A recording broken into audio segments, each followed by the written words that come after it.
What is up? It is a late Sunday night edition of the Splash Eye podcast. Literally, Heat Celtics game six just wrapped up. And who else was I going to bring on outside of my buddy Andrew, who was on a couple weeks ago? And we're literally just instant reactions. Going to talk about a little bit of what we saw and as well as kind of what we anticipate for the finals. So without further ado, how you doing, buddy?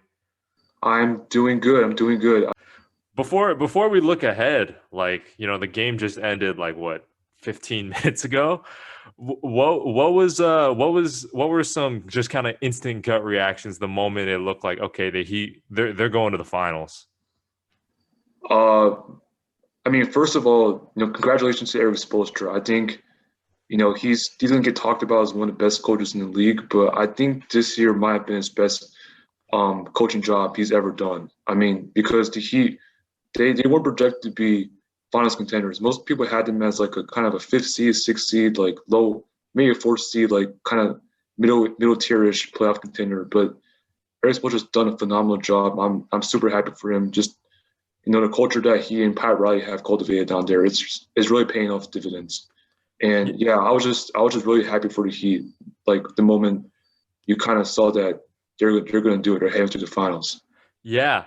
I absolutely agree with you. Like Spoelstra is one of the best coaches. I feel like people that actually like watch basketball are very akin to that, but I sometimes feel like he doesn't get the same type of love that Brad Stevens, Nick Nurse, Popovich, obviously, Doc Rivers, even to an extent. But Spoelstra is a fantastic coach, so I'm definitely happy for him. Well, real quick, what do you why do you think this? So tonight it looked like the Celtics they kind of started panicking and really just jacking up a lot of threes, and it just wasn't their night from the outside. But every single close game in this series, for the most part, the Heat were the team that were able to close it out. Why do you think the Celtics struggled to close out those games? I think it just speaks to a lack of experience. Miami Heat have not just Jimmy, but Andre Iguodala has played in, I think, the second most playoff games of all active players. They just showed a Yep. graphic in the game, actually. He had like 164, I believe. But you got experience when Iguodala, Jimmy Butler, and then even guys like Robinson and Hero, they play calm, they know the roles. Whereas on a Boston side, yeah, they've every time they play in a close game, it seems like they've they've kind of gone to this term called prevent offense. I think coined by John Hollinger, where they kind of like dribble the ball out until there's like 5 seconds left in the shot clock, then they go to work. So it's just like when it's late in games, their offense gets really stagnant, and Terry Tatum's already becoming a fantastic player. He's a superstar in the making, but I think he has a he's still this is his third playoff experience, playoff run, his second conference finals appearance, but it seems like he's still getting used to being the guy on a team. So, and it also this is same thing with Jalen Brown and Kemba Walker. This is his first conference finals appearance. So, I think a lack of experience kind of started to show up. I think even in the Raptors series, they kind of struggled to finish off games, but their defense it was able to control Toronto, but it wasn't enough in the series.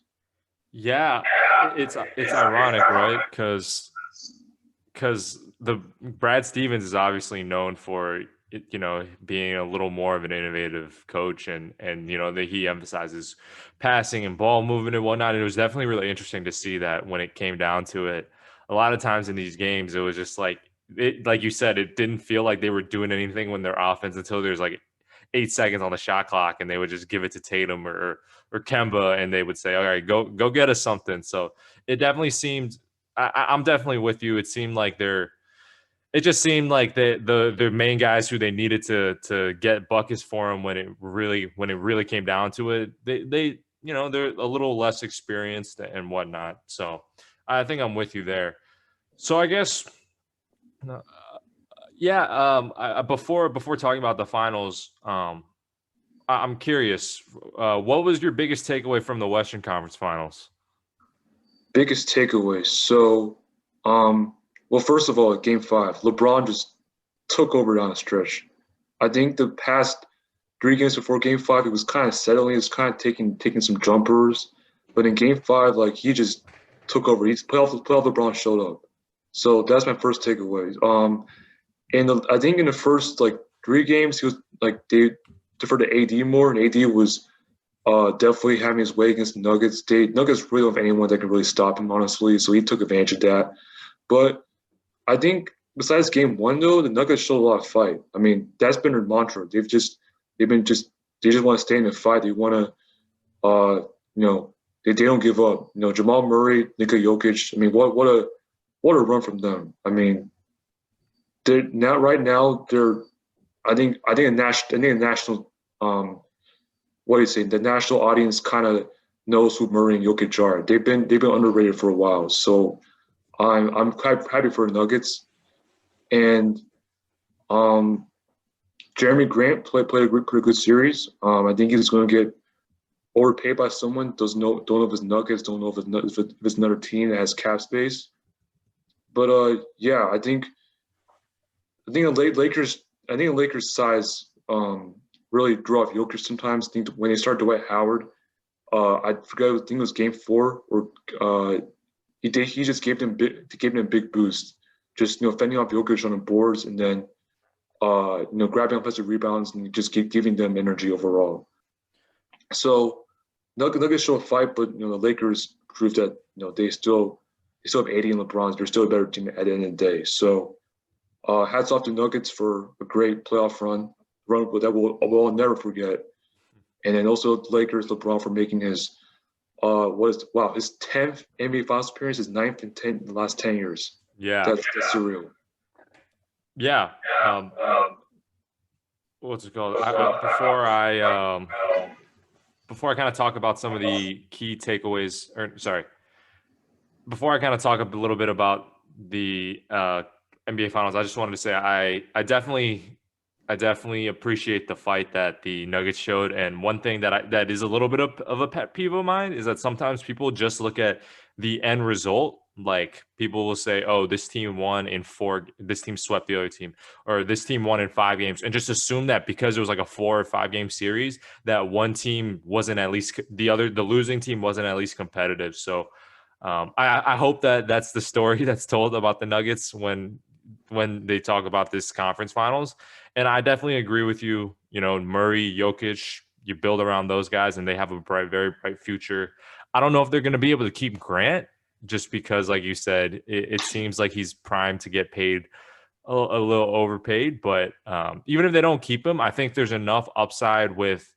You're going to see obviously improvement from Jokic, Murray, and the wild card really is Porter, who, though he's been pretty bad defensively all year, he showed moments in the playoffs where you kind of understood why he was the top ranked recruit in his high school class. So yeah, once again, just hats off to the Nuggets. As for the NBA Finals, I'm glad you brought up LeBron going to 9 finals in 10 years and going to 10 finals overall. I saw a crazy stat that says that he has more NBA Finals appearances than 27 of the NBA's franchises. So, sheesh, that puts into perspective. Yeah. So, trivia time. Do you know the 3 that have more Finals appearances? I assume you can get 2 of them pretty easily. But our Lakers, Celtics, that's out of the way. Yep. Ooh, the last one. All right, this is tough. How many guesses do I have? Do I get 3 guesses? You can get 3 guesses. 3 guesses. 3 guesses, okay.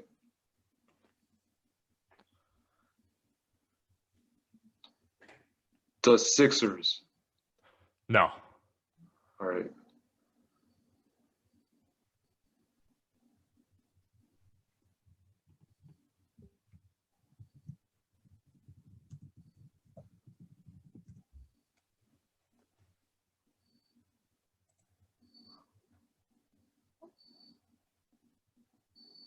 I mean, the Knicks made a couple finals like way back in the day, right? Yeah.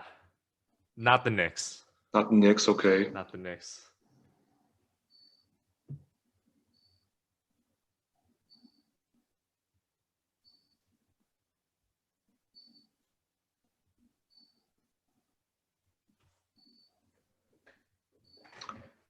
Wow, okay. I thought I had something, but it's not popping up. One last Wild ass guess. Didn't the Bucks make several finals back in the day? I don't even know. I'm just throwing that out there right now. Not the Bucks. That's not a bad guess given that they had Kareem for a little bit and Oscar, but the answer is actually the Warriors. Oh yeah, yeah, they will. Oh wow, how Yeah. did that? And then obviously this recent run. But yeah, no. So that obviously is a pretty crazy stat that, there's what 90% of the league, 90% of the teams in the NBA have been to the finals fewer times than LeBron, which is crazy. And I wouldn't say I'm the craziest LeBron stan or anything, but I also try to kind of understand, I try to put things in fair context. And I think that 9 and 10 years is is pretty fucking crazy. And I'll never be the one to point out like, oh, he has a losing record in the finals, because I think it's important to consider like who he's playing and which series he was expected to win versus not. So Right. I'm gonna just say like I'm going to appreciate and celebrate the fact that this is something historic. And on that note, this is not quite as historic because he wasn't the main guy, but I also think that it's really cool to see Andre Iguodala go to 6 straight finals. Like that is also something you rarely don't see unless it's like LeBron, maybe Bill Russell. I guess back in the day. Um, yeah, I think Steve Kerr. No, Steve Kerr didn't go to. Steve Kerr went to. No, Steve Kerr didn't go to 5 or 6 straight. Anyhow, but yeah, so LeBron. It's pretty cool. Just LeBron and Iguodala just having these really crazy final streaks or records. Yeah, yeah, they meet again. This is their I want to say their fifth meeting because they met four times when it Yep. was Lakers. Sorry, their Cavs Warriors, and then now it's Lakers Heat. Yeah. Who would have thought? But yeah, so on that note, I said this to you over chat, but I'm just gonna say it on the record. Like I've felt since 2017, I felt like Andre Iguodala should be in the Hall of Fame when he retires, but we'll see. I've always been someone who thinks that winning that you should really factor in like who not only won but also like who played like meaningful roles on dynastic teams, and obviously Iguodala's done just that. And so anyhow, so yeah, I think Iguodala should go in the Hall of Fame, but that's a whole other conversation for another day. Now let's move on to the actual finals. So we got Lakers, we got Heat. What's your gut reaction for how this series is going to play out? My gut reaction. Okay, so I think that Heat are going to give the Lakers a hell of a fight. I mean, that's been their mantra entire season. They're just going to work their asses off on both ends of the floor. Um, my gut prediction tells me that I think LeBron and AD are just too good at the end of the day, and I think that talent is going to prevail. But at the same time, this is kind of reminding me of 2004 because the Miami Heat and the Detroit Pistons that year, they're very similar if you think about it. Both teams are kind of just like go to work, grind every day, no bullshit. Um, they don't have like a superstar. And Jimmy Butler is good, but he's not like in a LeBron AD tier. But they just had like they had incredible defense and efficient offense, and they rode that to the finals. So the Heat have a very similar formula, and um, that's why I wouldn't be like completely shocked if they somehow won. But that said, I can't count out LeBron. When LeBron's favorite, I feel like I just can't go against him. So, and I think the reason why like I'm I'm not super confident in Lakers is because sometimes their half court offense just goes too stagnant, and I think Heat have a personnel that they can take advantage of that and actually exploit it. So yeah, that's it's my gut takeaway so far. Yeah, I think I'm with you.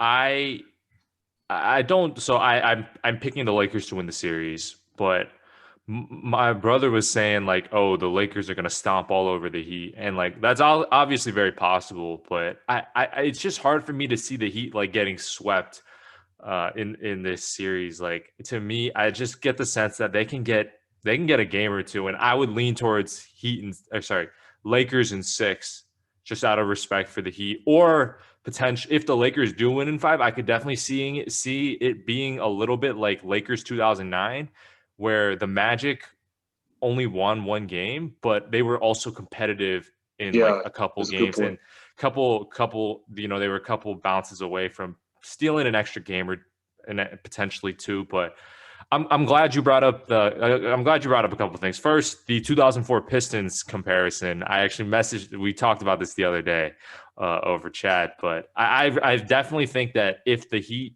are to win, they will be in that class with the '04 Pistons of the less conventional model to building a championship team. So that's definitely one thing.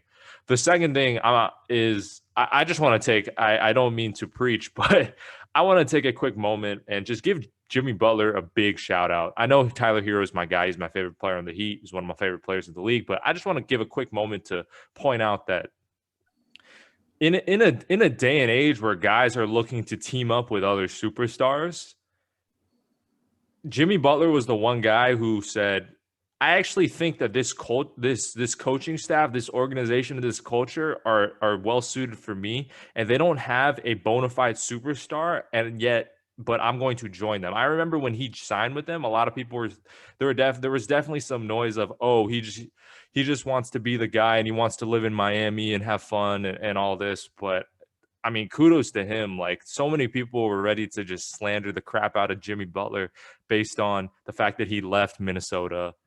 Chicago, he didn't get along with Fred Hoiberg. And then it seems like he didn't get along with Brett Brown in Philadelphia. But I was never one of those guys who criticized Jimmy, but I would never have expected him to make the finals in his first year with Miami. So I just want to give Jimmy like a huge shout out.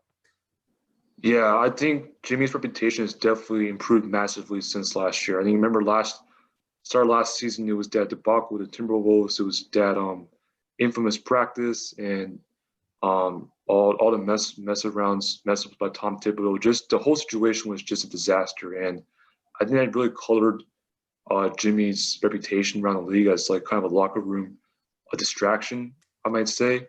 And in Philly, they made the playoffs. They were 4 bounces away from a conference finals appearance, but at the same time, there were always rumblings saying Jimmy wasn't getting along with Ben and Embiid.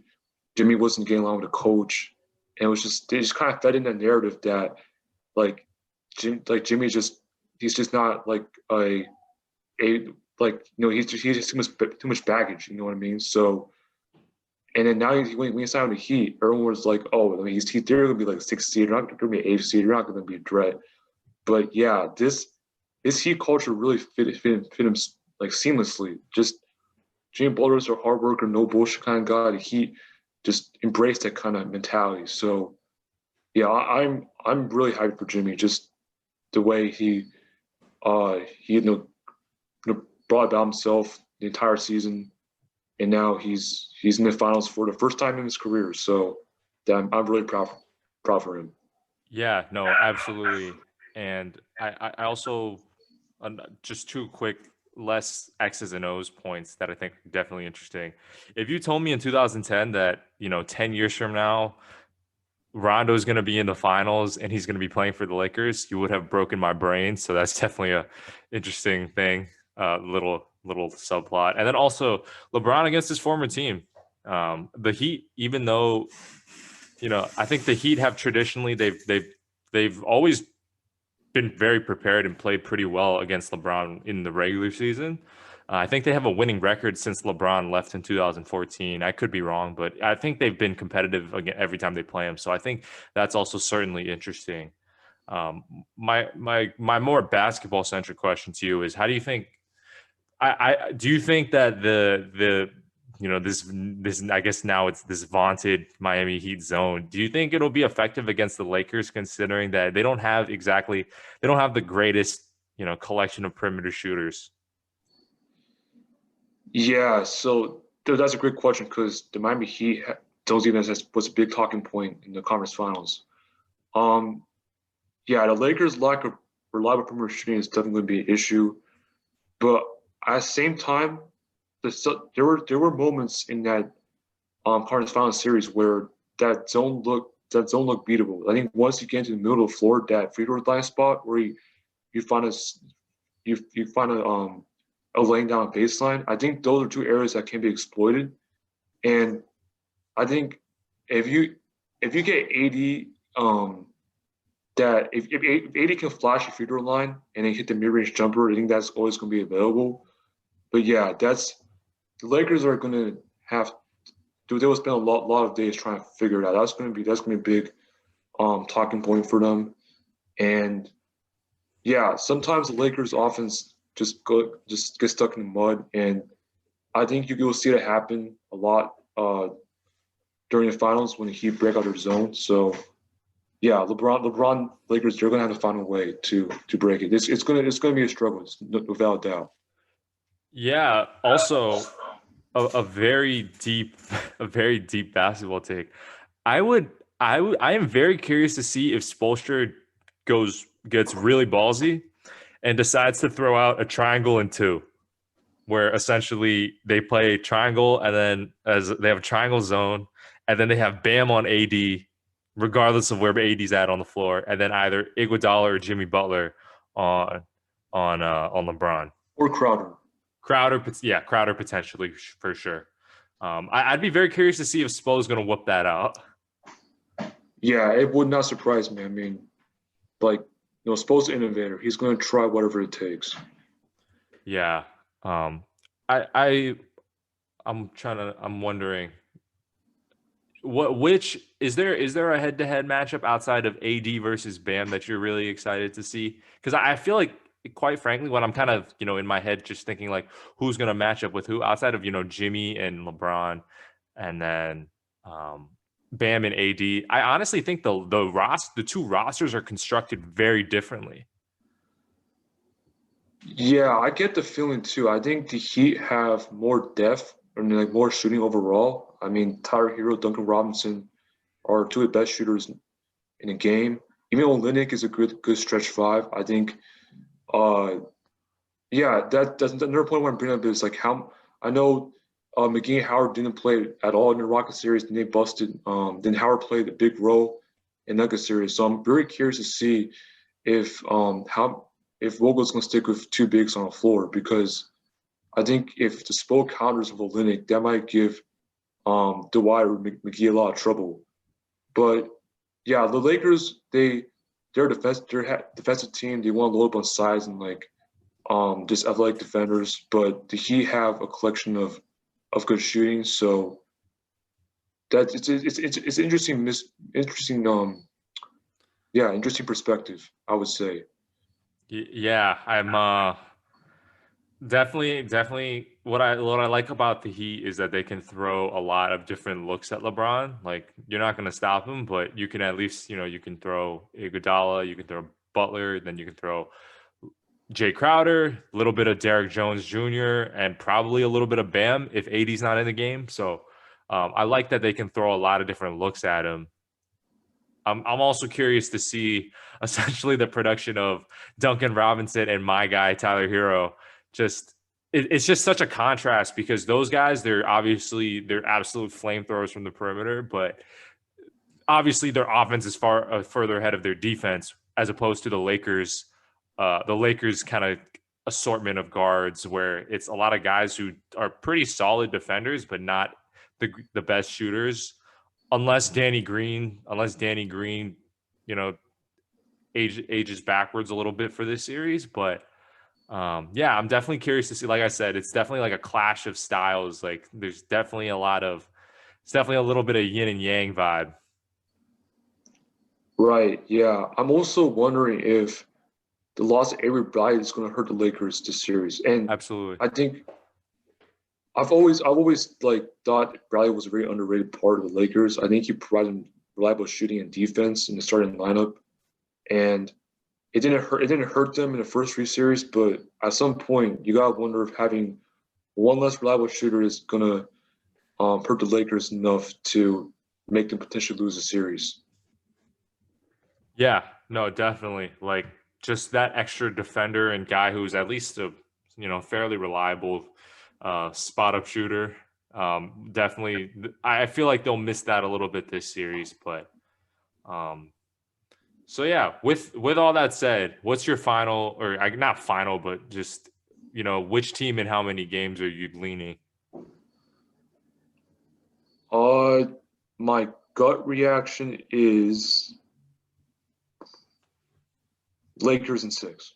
Yeah, I'll probably have to agree with you there. Just like you said, out of respect for the Heat, and I mean they've romped over most of the teams they've played this playoff, so it's hard to just see them, just like I said, getting just swept out of the playoffs. So yeah, I think I'm with you there.